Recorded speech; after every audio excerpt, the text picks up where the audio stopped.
Okay, well that really wasn't so bad. I just hope I don't have that happen to me in any of the longer dungeons. I know this game pushes the limits of the N64 and thusly the N64 emulator, but I would still rather that not happen. It's a downside of the whole Song of Time deal, I guess. I might want to be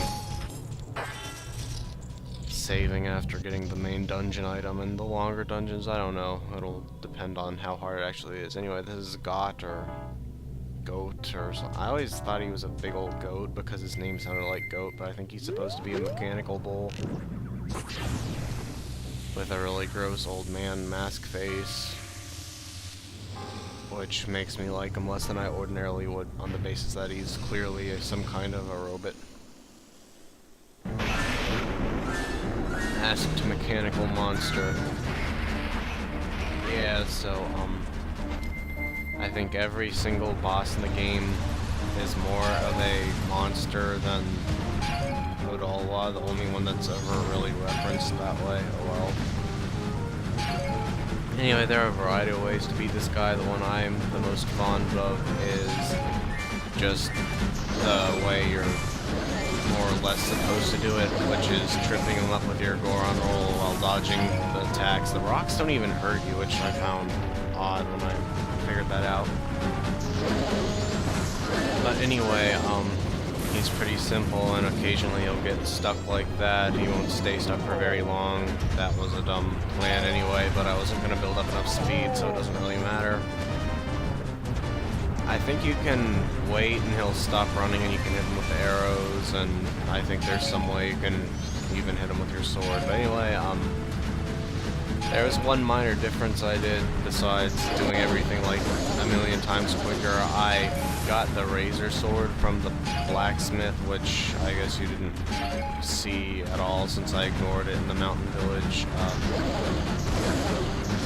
I decided, since I'm no longer totally horrible at this dungeon, I should just get the gilded sword out of the way, because I mean I seriously have a lot of crap I decided to do in this next cycle before starting up the Great Bay, so trying not to make myself have to do too much at once, and it wouldn't be that entertaining to see me fight this guy twice in a row. Let's see if I can kill him before it becomes nighttime.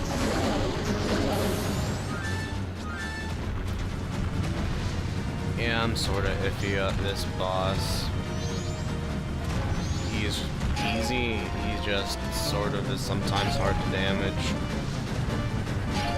Whereas most of the others are easy and easy to damage. Yeah, that actually hurts you. You can go the other way, but I don't know, that just freaks me out too much to not know where something is. I mean, this and the boss Boom Boo fight in Sonic Adventure 2 just freak me out. I mean, they're really easy bosses, they just... I don't like the thought of running head-on into a boss that I'm not necessarily expecting. I don't know why. Well, I do know why. It's because I was scared of stuff like that when I was a little kid, but...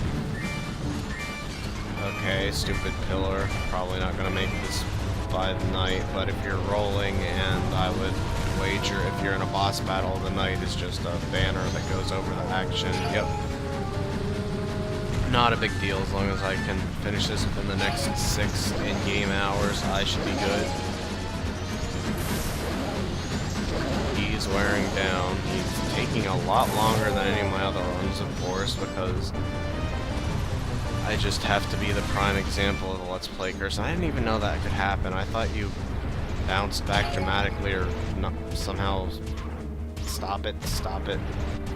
Oh gosh, now I'm freaking out. I'm afraid he's gonna come from behind. Yeah, he turns around and starts doing that if you take too long, which is also unsettling. And there he goes.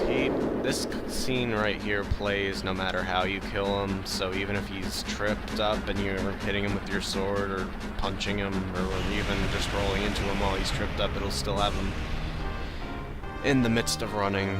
Nothing major, just a interesting observation, and by interesting I don't really know what I mean. I'll be taking that heart piece. You got a heart container. I guess that was a heart container, not a heart piece anyway. You got a creepy old guy mask. And another confusing sentence basically saying, oh no, there are be giants. I don't know, they might be giants.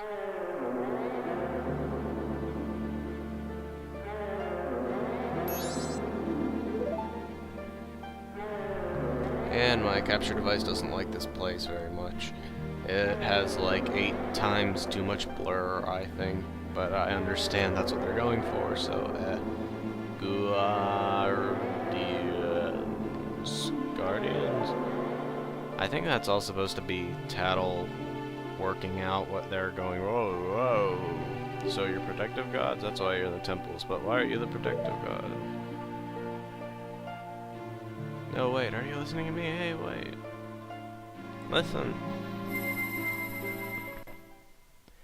Yeah, for some reason that didn't seem like the best place for a conversation, and this chilly old Goron is about to have a surprise, because I killed a robot goat that was previously frozen in its own dungeon.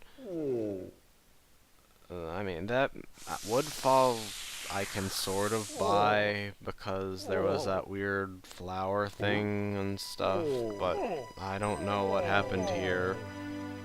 And this area really does seem like it should be constantly snowy anyway, because it is the mountains and it is snowy on the path leading up to this area and the path beyond this area. So I'm not sure why this small area gets to have a springtime.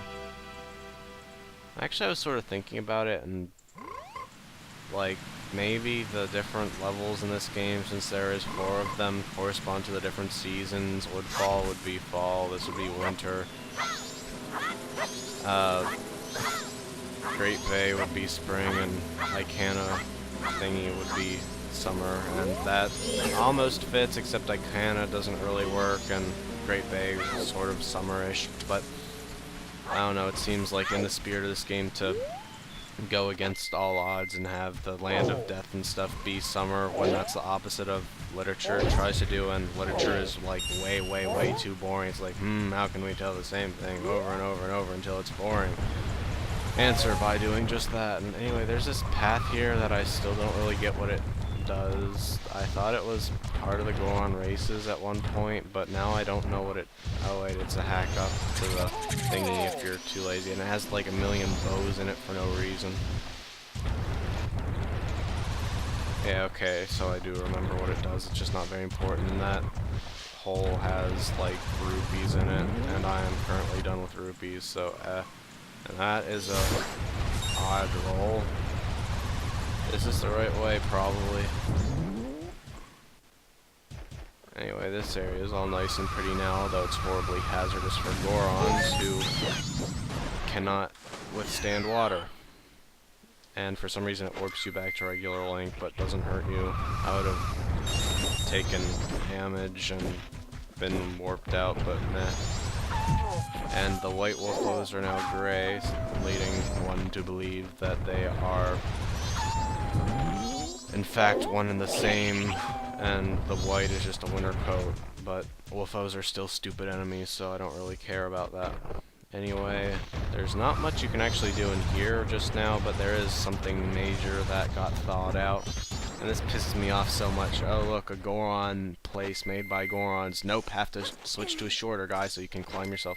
I mean, it makes sense with the Goron's body structure, but why? And how did he get in here?